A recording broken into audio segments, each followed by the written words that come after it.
ज्योतिष की दुनिया में आपका स्वागत है।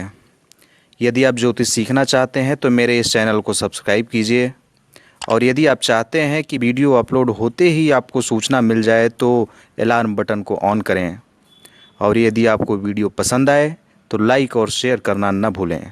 नमस्कार, मैं आलोक तिवारी आपका अपने इस चैनल पर स्वागत करता हूं और आशा करता हूं कि आप लोग मेरे चैनल के माध्यम से ज्योतिष सीख भी रहे होंगे।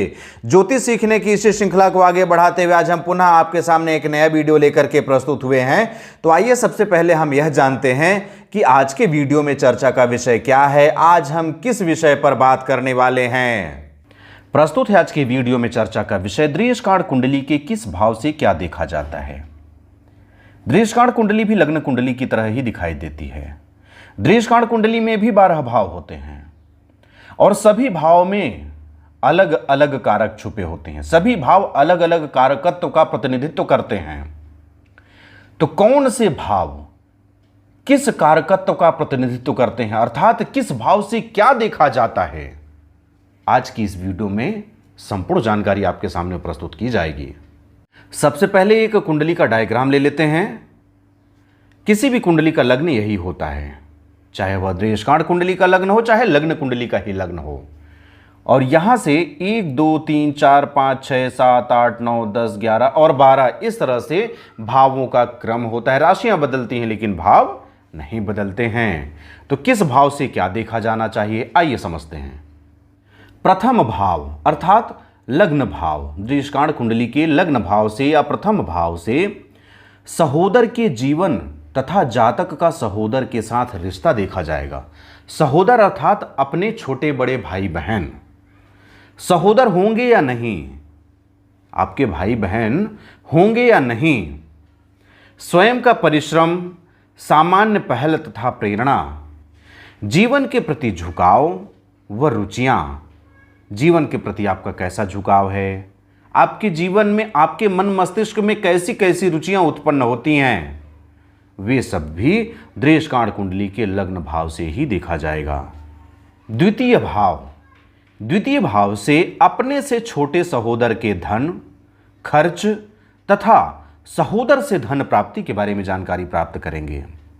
जो अपने से छोटे सहोदर हैं अर्थात अपने से छोटे भाई बहन हैं, उनका धन कैसा है, वे धनवान होंगे या नहीं, उनका खर्च कैसा है, उनके जीवन में खर्च का स्तर क्या है, कम खर्च करते हैं या अधिक खर्च करते हैं। इसके अलावा सहोदर से धन प्राप्ति, आपको आपके छोटे भाई बहन से धन की प्राप्ति होगी अथवा नहीं होगी, इस तरह की सारी बातें द्वितीय भाव से देखी जाएंगी। तृतीय भाव, तृतीय भाव से सामाजिक कार्यों की रुचि, कार्यों की सफलता या विफलता, अपने से एकदम छोटे सहोदर का विचार। यदि आप तृतीय भाव की बात करें तो तृतीय भाव से सामाजिक कार्यों की रुचि कितनी है, सामाजिक कार्यों में रुचि है अथवा नहीं है, यह जानकारी आप प्राप्त करेंगे। कार्यों की सफलता या विफलता के बारे में जानकारी प्राप्त करेंगे कि आप जो कार्य करने जा रहे हैं उस कार्य में आपको सफलता मिलेगी या नहीं, इस तरह की जानकारी भी आप तृतीय भाव से प्राप्त करेंगे। अपने से एकदम छोटे सहोदर का विचार भी आप तृतीय भाव से ही करेंगे कि आपका छोटा सहोदर आपसे कैसा बर्ताव करेगा, उसके जीवन में क्या क्या उतार चढ़ाव हो सकते हैं, इस तरह की जानकारी आप तृतीय भाव से प्राप्त कर पाएंगे।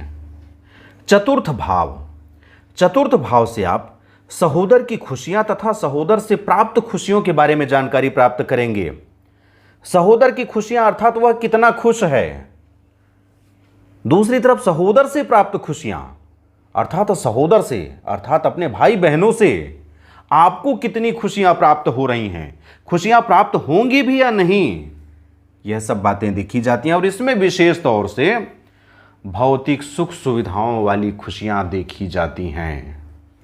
पंचम भाव, पंचम भाव से स्वयं की कार्यों की योजना, सहोदर के संतान, द्वितीय छोटा सहोदर।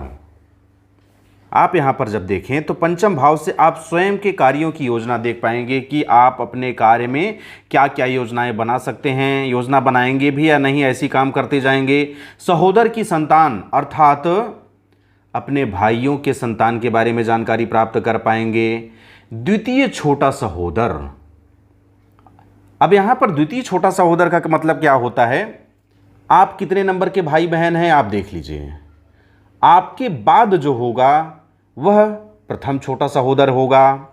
यहां पर जो है कि अपने से एकदम छोटे सहोदर का विचार, वह पहला छोटा सहोदर हुआ। और द्वितीय छोटा सहोदर मतलब इसके जो बाद है वह द्वितीय छोटा सहोदर होगा। उसके बारे में भी जानकारी आप पंचम भाव से ही प्राप्त कर सकते हैं।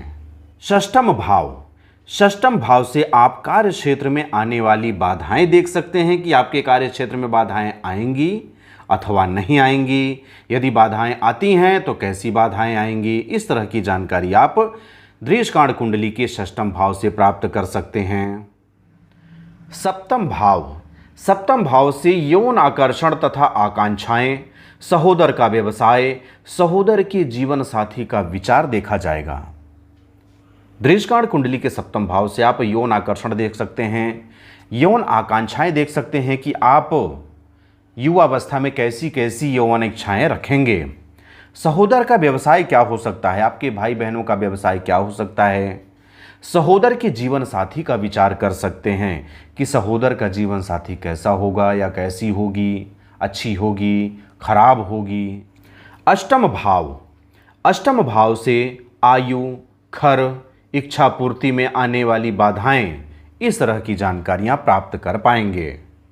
नवम भाव, नवम भाव से लक्ष्य पूर्ति करने में भाग्य का महत्व देखेंगे। यदि आप कोई लक्ष्य पूर्ण करना चाह रहे हैं, कोई टारगेट बना करके रखे हैं, तो उस टारगेट में आपका भाग्य कितना साथ दे पाएगा, इस तरह की जानकारी आप नवम भाव से प्राप्त कर पाएंगे।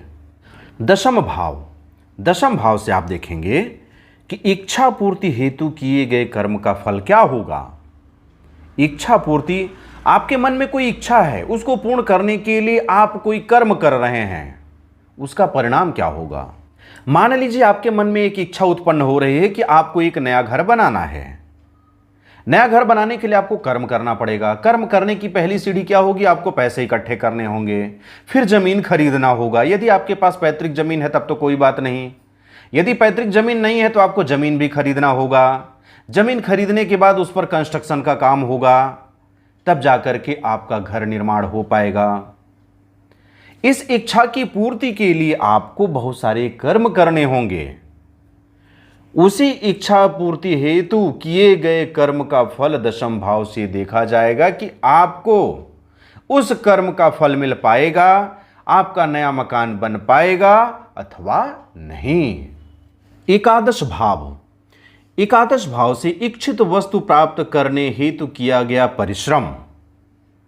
आपके मन में कोई ऐसी वस्तु प्राप्त करने की इच्छा है जिसे आप मन से प्राप्त करना चाहते हैं, लेकिन उस वस्तु को प्राप्त करने के लिए आप कैसे कैसे परिश्रम कर रहे हैं, क्या वह परिश्रम सार्थक होगा या वह परिश्रम असफल रह जाएगा, इस तरह की जानकारी आपको एकादश भाव से प्राप्त होने वाली है।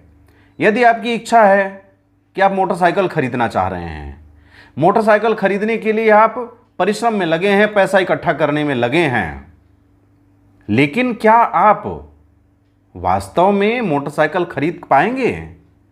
कई बार यह भी स्थिति होती है कि आप मोटरसाइकिल खरीदने के लिए पैसे तो इकट्ठा कर लिए, लेकिन आपके घर में अचानक कुछ ऐसी आवश्यकता आ गई कि उस पैसे को आप वहां लगा दिए, फिर मोटरसाइकिल नहीं खरीद पाए।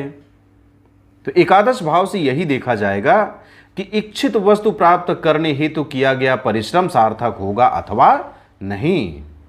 द्वादश भाव, द्वादश भाव से कर्मों का ह्रास, सहोदर से हानि तथा अलगाव के बारे में जानकारी प्राप्त कर सकते हैं।